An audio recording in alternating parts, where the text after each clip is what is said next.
To our channel. Friends, आज हम जानेंगे संपत्ति का अधिकार एक मूल्यवान संवैधानिक अधिकार। केंद्र से मालिक को जमीन लौटाने को कहा, सुप्रीम कोर्ट का अहम फैसला। फ्रेंड्स, वीडियो अंत तक देखें, लाइक कमेंट शेयर कीजिए और सब्सक्राइब करना न भूलिए। तो चलिए जानेंगे संपत्ति का अधिकार। Right to property remains a valuable constitutional right. Supreme court ने एक अहम फैसले में कहा है कि संपत्ति का अधिकार राइट टू प्रॉपर्टी एक मूल्यवान संवैधानिक अधिकार वैल्यूएबल कॉन्स्टिट्यूशनल राइट है। बेंगलुरु में भूमि अधिग्रहण से जुड़े एक मामले में सुप्रीम कोर्ट ने 33 साल बाद मालिक को जमीन दिलाई है। मामले में 3 महीने में केंद्र सरकार को जमीन वापस करने के आदेश दिया गया है। सुप्रीम कोर्ट ने फैसले में कहा, संपत्ति का अधिकार एक मूल्यवान संवैधानिक अधिकार है। सरकार यह नहीं कह सकती है कि उन्हें किसी भी कानून के बिना किसी की संपत्ति पर कब्जा करने का अधिकार है। किसी भी कानून के बिना सरकार को किसी संपत्ति पर अधिकार जारी रखने की अनुमति देना अराजकता को माफ करने जैसा है। अदालत की भूमिका लोगों की स्वतंत्रता के गारंटर और चौकन्ने रक्षक के रूप में कार्य करने की है। इसके साथ ही सुप्रीम कोर्ट ने केंद्र को 3 महीने के भीतर बेंगलुरु में 2 एकड़ और 8 गुंठा की जमीन उसके मालिक को सौंपने का निर्देश दिया, जो शहर में प्रमुख स्थान पर है। सुप्रीम कोर्ट का यह भी कहना है कि जमीन रखने के लिए मालिक केंद्र से मुआवजे का दावा कर सकता है।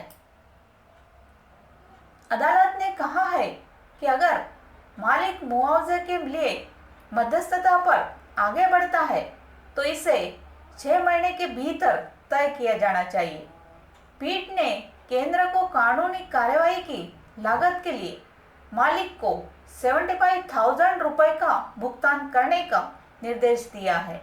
सुप्रीम कोर्ट ने कहा कि हालांकि संपत्ति का अधिकार भारत के संविधान के भाग 3 के तहत संरक्षित मौलिक अधिकार नहीं है, लेकिन फिर भी यह एक मूल्यवान संवैधानिक अधिकार है। दरअसल यह संपत्ति 1964 में मुआवजे को तय करके रक्षा उद्देश्यों के लिए केंद्र द्वारा ली गई थी। यह मामला 2 बार कर्नाटक हाईकोर्ट में गया और अदालत ने हालांकि केंद्र के खिलाफ कहा कि सरकार के दावे की कोई योग्यता नहीं है, लेकिन मालिक को भूमि सौंपने से इनकार कर दिया क्योंकि ये जमीन केंद्र द्वारा रक्षा उद्देश्यों के लिए इस्तेमाल की रही थी। जस्टिस ने यह फैसला सुनाया। फैसले में कहा गया कि हाईकोर्ट ने भूमि मालिक को राहत देने से इनकार करने में त्रुटि की। अदालत ने कहा कि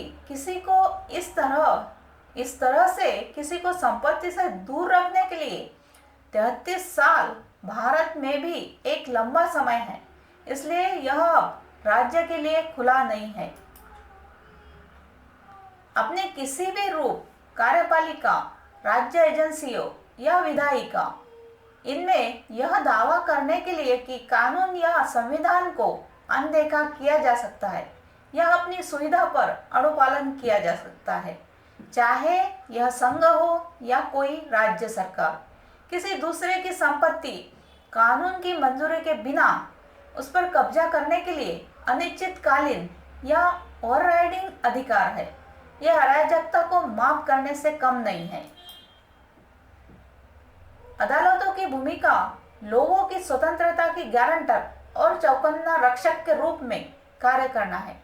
अदालत द्वारा किसी भी तरह की माफी ऐसे गैर कानूनी कार्यपालिका के व्यवहार का एक सत्यापन है, जो इसे किसी भी भविष्य के उद्देश्य से भविष्य में किसी भी प्राधिकारी के हाथ में सशस्त्र हथियार इसके रूप में भी तैयार करेगा। याचिकाकर्ता के वकील ने तर्क दिया था कि भूमि अधिग्रहण खत्म हो गया था, लेकिन केंद्र ने याचिकाकर्ता का विरोध करते हुए कहा कि शीर्ष अदालत को उच्च न्यायालय के फैसले में हस्तक्षेप नहीं करना चाहिए और यह एक विवाद था जिसे सिविल कोर्ट द्वारा तय किया जाना है। Thank you friends.